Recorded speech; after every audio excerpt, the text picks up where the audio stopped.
Hi guys, this is Jesse of Jesse on Stage. I'm here once again for another video. Okay, this video is very timely. Okay, ito yung pinag-uusapan ngayon. Sobrang ganda nitong topic na to kasi matutulungan natin lahat ng mga guys or girls na nangangaliwa.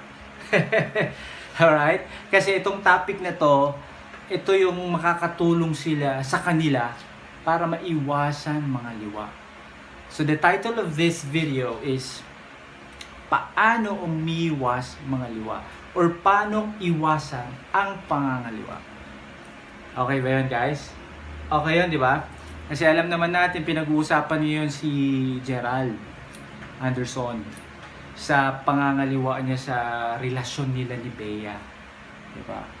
Na nag-ghosting, biglang naglaho, hindi na kinausap si Bea, tapos wala na lang bigla dahil, di ba, kay Julia Barreto. Alright, so magsimula na tayo. Marami akong tips or ito yung mga tips, okay? 3 lang, 3 basic tips para maiwasan mga liwa.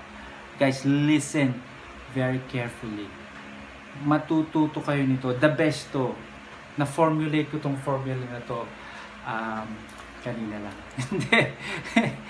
Basta magaling to guys. Makinig kayo na mabuti. Alright? Okay, first step. First step ha, pakinggan mo. Use your imagination. Alright? Dapat magaling ka mag-imagine dito ha. Dapat kailangan mataba ang isip mo para magawa mo tong first step na to, para maiwasan mga liwa. Okay?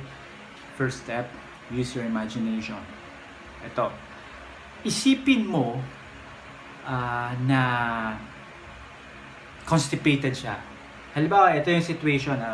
Ito yung situation. Halimbawa, may na-meet ka or may nakita ka, pupunta ka sa bar or sa grocery, tapos biglang may nasalubong ng sobrang gandang babae. Sexy, maputi, basta sobrang ganda niya. Alright? Tapos nakasalubong mo siya. Ngayon, para maiwasan mo na maisipang lapitan at kunin yung number at kilalanin, ito yung iisipin mo. First, ito guys, use your imagination. Isipin mo, nasa CR siya. Sobrang constipated, di ba? Tapos ang tigas ng tayo, hindi siya makatayo. Like, ganon. Di ba? Imaginein mo yung babaeng sobrang ganda. Hindi lumalabas yung tayo, guys. Di ba? Sobrang tigas. Tapos ito pa, guys. Ang baho ng tayo. Like, siguro isang buwan na hindi tumatay, guys. Di ba? Okay. Isa pa lang yun. Di ba? Yun ang iisipin mo once may na-meet kang babaeng sobrang ganda, di ba? Ito, second, isipin mo. Diba, nilapitan mo na tapos nakausap mo. Isipin mo, ang baho ng hininga. Alam mo yun, like parang yung nabubulok na na daga. Yung nasa bakuran nyo, sinahanap mo, like, ano ba ang baho ng naamoy ko, di ba? Mga ganun, yung hinahanap yung, tapos nakita mo, patay pa lang daga. Yun, iisipin mo ganun kabaho yung hininga niya. Right? Yun. Tapos ito pa, ang baho ng kilikili, may putok guys, may putok. Ba? Gusto mo ba sa babaeng may putok? Hindi, di ba? Like tayo mga Pilipino, pag may putok, like, wow, turn off. Isipin mo yun, di ba? Magugustuhan mo pa ba? Diba? Pag hindi pa yung nakapasa sa'yo, like okay lang sa'yo na may putok, na mabahong hininga, tapos constipated, ang pangit ng mukha. Eto, try mong isipin to. Isipin mo na pare-parehas lang ang lahat ng babae. Like siguro before na broken hearted ka. Okay? Nasaktan ka. Sobrang sakit, iniwan ka ng babae. Or sabihin na natin hindi ka iniwan, pero iniwan mo dahil sobrang pangit ng ugali. Alam mo yun? Isipin mo, pare-parehas lang sila. Alright? Sabihin mo sa sarili mo like, pare-parehas lang kayo. Pag niligawan kita, naging tayo, iiwan mo din ako, or ang pangit na ugali mo, maghihiwalay din tayo. Right? Magugustuhan mo pa bang lapitan yung babae yon? Di ba? Okay pa? Lalapitan mo pa? Okay, eto na lang. Pag hindi pa nakapasa sa'yo yun, ito ang gagawin mo. Di ba? Sobrang sexy, no? Sobrang ganda. So, nilapitan mo na siya. Tapos, kilala mo na, chat na kayo, tapos text, tapos magmi-meet na kayo, tapos magmi-meet, naging intimate. Alright? Nagmotel na kayo. Ito ang iisipin mo pag mga ganong situation. Isipin mo pare, isipin mo, may STD yung babae. Di ba? Gusto mo bang mahawa? Di ba? Tapos may girlfriend ka or asawa ka, tapos biglang nag-make love kayo ng asawa mo, nahawa mo siya. Hirap yun. Gulo yun, pare, gulo. Hindi pwede yun, di ba? So, gugustuhin mo bang ganun na mangyari? Like, isipin mo na lang yung gastos pag nagkaroon ka ng STD, di ba? Papa-hospital ka, hindi mo pwedeng matago kasi sikat ka sa community mo na ganito, may STD, kakahiya yun, dude. Di ba? So, isipin mo lang yun. Okay. Isa yon. Ano pa? Isipin mo din, pare. Kahit sabihin mo, ay hindi, mag-condom din ako or gano'n. Isipin mo, nabubutas ang condom, nabubutas yan. So, pwede ka pa rin mahawaan. Okay ba yan? Alright. So, pag hindi pa pumasa sa'yo yun, ito, nilista ko kasi yung mga kailangan mong isipin. Isipin mo ganito. Isipin mo na nasa pelikula kayo. Isang pelikula yung kwento ng pag-ibig nyo yung girlfriend at asawa mo. Or asawa mo. Okay? Na yung babaeng bagong salta sa buhay mo or yung nilalandi ka, traidor yun. Kontrabida siya. Diba? Diba sa pelikula, pag kontrabida, ayaw mo nun. Diba? Gusto mo nga mamatay na kaagad yung kontrabida para happy ending yung story, right? Isipin mo lang yun. Alright? So yun. Sana nakapasa na lahat, no? Lahat ng negative, mabaho, lahat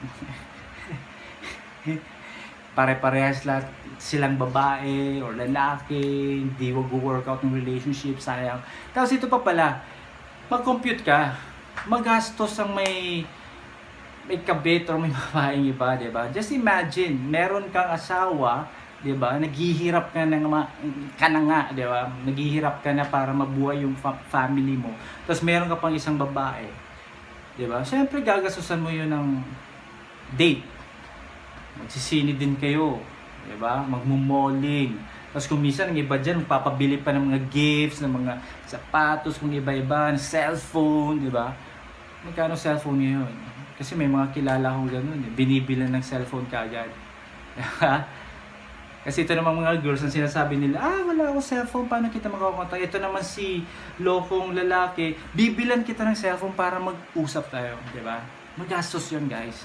Isipin mo na lang yung gastos, diba? Magastos yun, diba? Gastos. Okay. So, yun. Use your imagination, first step.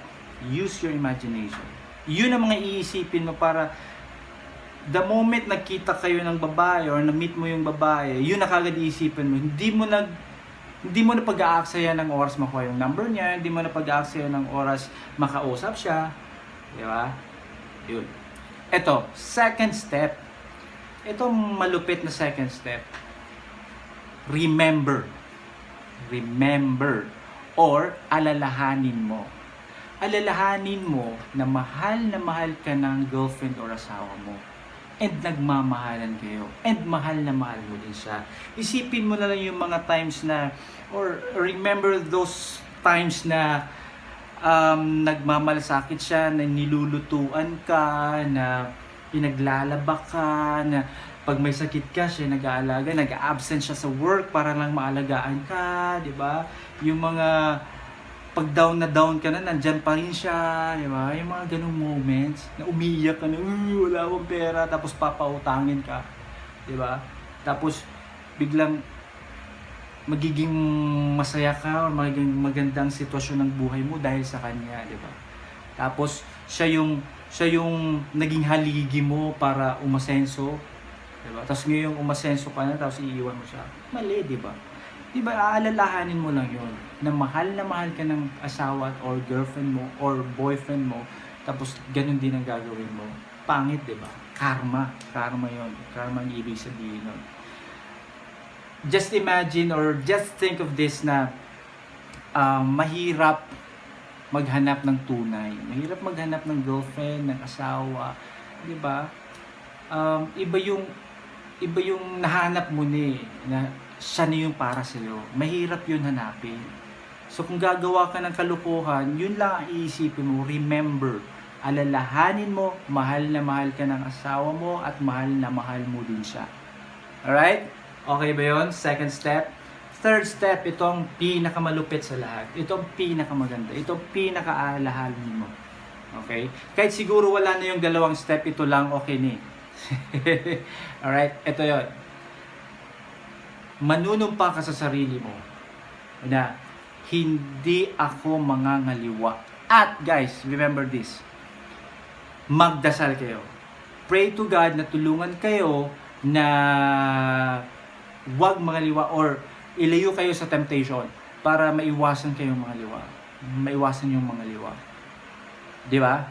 Kasi pag pinagdasal mo isang bagay, hindi pwedeng hindi mangyari yan. Kasi di ba sa Bible sinasabi na magdasal ka lang and lahat ay bibigay sa iyo in due time. And yan, pag pinagdasal mo yan, sigurado yan guys. Ilalayo kayo sa temptation at palalakasin kayo. And sasabihin niya sa iyo, panoorin mo yung YouTube, mag-subscribe ka kay Jessie on Stage, at nandun yung sikreto para hindi ka mangaliwa. Yun guys. Alright? Sana nagustuhan nyo and sana marami kayong natutunan sa video ito. And if you do, please subscribe. Click nyo lang yung subscribe button, tapos yung bell doon para ma-remind kayo or ma-notify kayo na meron ako ulit na bagong video. Please subscribe guys. Thank you so much for listening. Thank you and God bless.